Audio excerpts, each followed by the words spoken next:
Thanks again for tuning into Moonshine Gaming. Today we're going to be discussing the top 10 rarest and most expensive original Game Boy games. Now, as per usual, we have a few parameters we're going to be following for this list. We won't be including any Home Brews or case variants on this list, and we will be using North American Complete inbox pricing, which means the game case, instruction manual, inserts, and game cartridge are going to be included for the pricing on this list.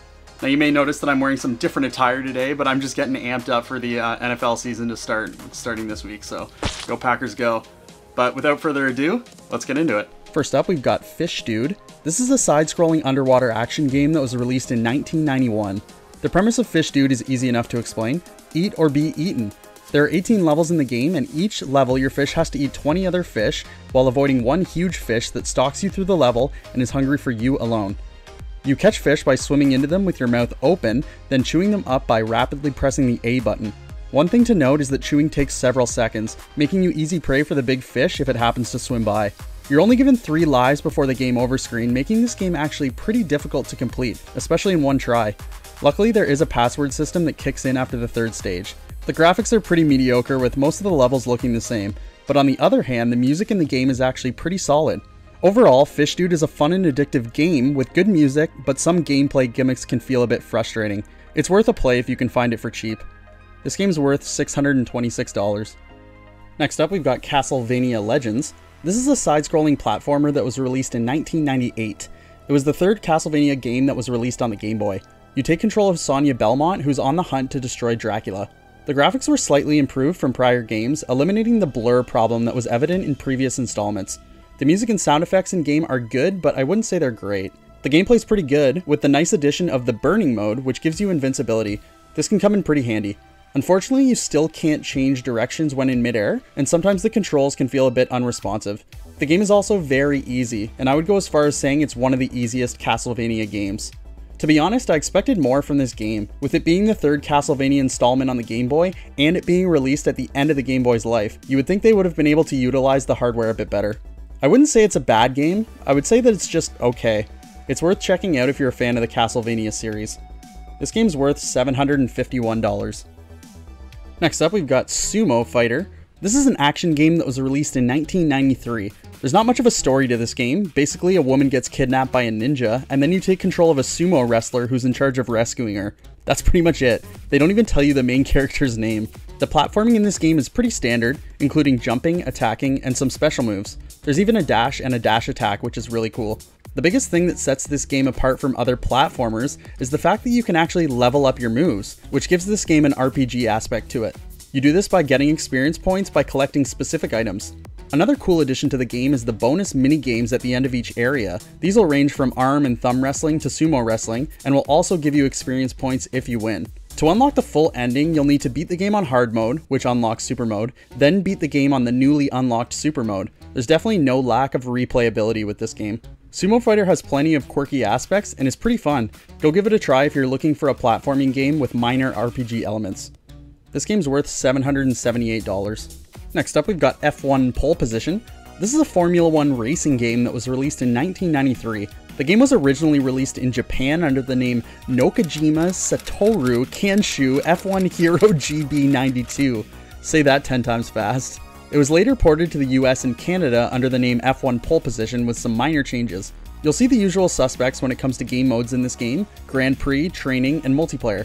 In the Grand Prix mode, you'll have to compete in 2 full seasons. The rounds are basically split into different parts, and in each one, a minimum goal must be achieved so that the contract is renewed. If you fail to do this, it'll be game over. The backgrounds and tracks are detailed nicely with some great in-game music. The only downside to the game is that the gameplay can sometimes feel slow and choppy, and you'll experience some lag occasionally. Other than that, this is a fun little racer. This game's worth $785. Next up, we've got Mega Man 4. This is an action platforming game that was released in 1993. The game continues the quest of Mega Man and his struggle with lifelong nemesis Dr. Wily, who sends out a disruptive radio signal to cause a rampage and citywide destruction from evil robots. Mega Man 4 features the traditional action platforming gameplay of the prior games, while introducing one new feature: the ability to purchase items with power-ups found throughout each stage. As with previous Game Boy releases, the game incorporates gameplay elements and bosses from 2 sequential NES games, Mega Man 4 and Mega Man 5. The game features expansive levels and some much needed interesting new concepts. Other than some enemy motion blur due to the Game Boy's hardware limitations, the graphics in the game are fantastic. The audio is also great, and possibly even better than the NES music from Mega Man 4. Please don't roast me in the comments for saying that. The game's fairly challenging. Luckily, with the password system and the ability to upgrade your Mega Buster after failing a stage too many times, makes the challenge more than manageable. This is my personal favorite Mega Man game on the Game Boy and is a must-play for all Game Boy enthusiasts. This game's worth $1,133. And now for a quick word from the sponsor for this video. Psych. Obviously nobody's sponsoring this tiny channel, but if you do want to support Moonshine Gaming, we put out videos like this every Thursday, and you can consider subscribing to Moonshine Gaming to stay up to date with all of our video game content. Next up, we've got Jimmy Connors Tennis. This is a tennis simulation game that was released in 1993. The game offers 3 levels of difficulty and 3 different game modes, including Exhibition, Practice, and Tour mode. Also, if you were lucky enough to own a link cable, you could actually play local multiplayer with a friend. Very cool. The mechanics in the game are really solid, and this game practically invented the wind-up feature that's used in many tennis games today. The longer you hold down the shot button, the harder you'll hit the ball. Games like Virtua Tennis and Topspin took this mechanic and ran with it. The only tough part about this mechanic in Jimmy Connors Tennis is that you won't be able to move once you start your windup. There's also a large variety of shots you can hit in the game, including topspin, slice, lob, drop, and passing shots. The graphics aren't great, but the game's more about the gameplay, and the poor graphics don't hinder the game too much. You're only able to play as Jimmy Connors in the Tour mode, and I think it would have been cool to add a few different players to select from with different stats. However, this is actually possible in the Exhibition mode, but unfortunately not in the main career. The game's worth a play and is a really cool experience to see where a ton of current tennis games got their inspiration. This game's worth $1,256. Next up, we've got Mega Man 5. This is an action platforming game that was released in 1994. In the game, you play as Mega Man, and you're on the hunt for the evil robot leader named Terra. In the pre-game cutscenes, you'll discover that your Mega Buster has no effect on the robot baddies. Uh-oh. Luckily, Dr. Light's able to create you a new weapon called the Mega Arm to help aid you in your fight against the robots. Mega Man's sister Roll also makes an appearance in-game, and it's the first and only time you'll see her on the Game Boy. After playing a few stages, you'll realize that the platforming in-game is actually the hardest part of the game, much harder than the bosses. This is a unique change from many of the other installments in the Mega Man series, and this isn't necessarily a bad thing. Although the difficulty seems a bit low and the soundtrack mediocre, this game's still a fun and creative experience, with 10 new special moves and a whopping 15 main bosses. I still prefer Mega Man 4 over 5, but 5 is a very close second. This is another platformer on the Game Boy that you have to play. This game's worth $1,714. Next up, we've got Kid Dracula. This is a gothic-themed platforming game that was released in 1993.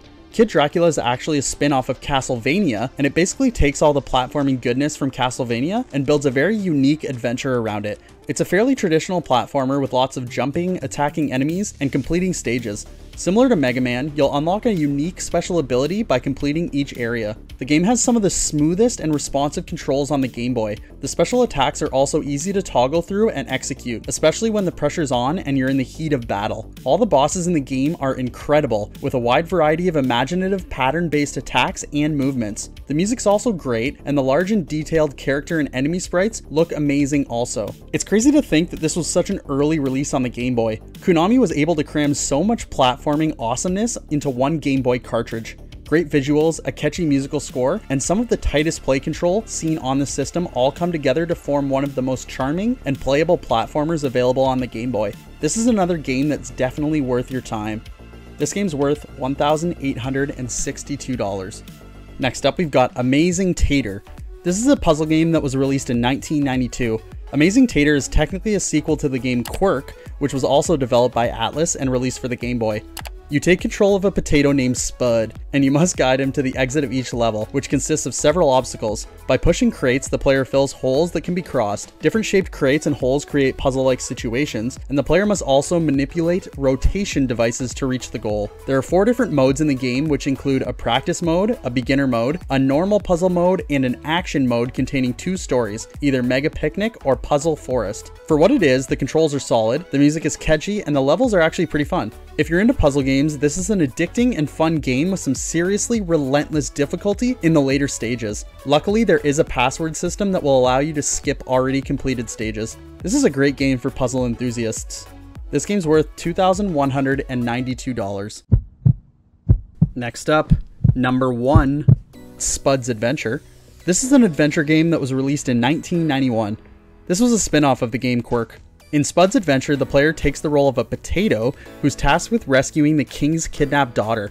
To do so, he has to climb a tower consisting of many floors. There are 2 types of gameplay encountered in the game: finding the exit in maze-like stages while shooting enemies, or Sokoban stages. Here, the player has to push blocks into certain marked positions, but they can't be pulled. In those stages, the level can be reset without penalty. Shooting enemies awards experience points, which eventually leads to a health upgrade. The protagonist also encounters various friendly sprites who can be talked to and will give you hints. The music in the game is pretty repetitive, with only 2 different songs, one for roaming and one when encountering certain enemies. The graphics are decent with cutesy character sprites, but sometimes the level design seems dull and uninspired. The game is also extremely linear and fairly easy, but get ready for an extreme difficulty spike when you get to the final boss. It's actually pretty hard. If I were to give this game a rating out of 10, I would give it a 5.5 out of 10. It's not a horrible game, but it's not good either. This game's worth $2,844. That's going to do it for the video. Hope you guys enjoyed the top 10 rarest and most expensive original Game Boy games. And if you have any suggestions for future top 10 videos, you can let us know down in the comments. We'll see you next time.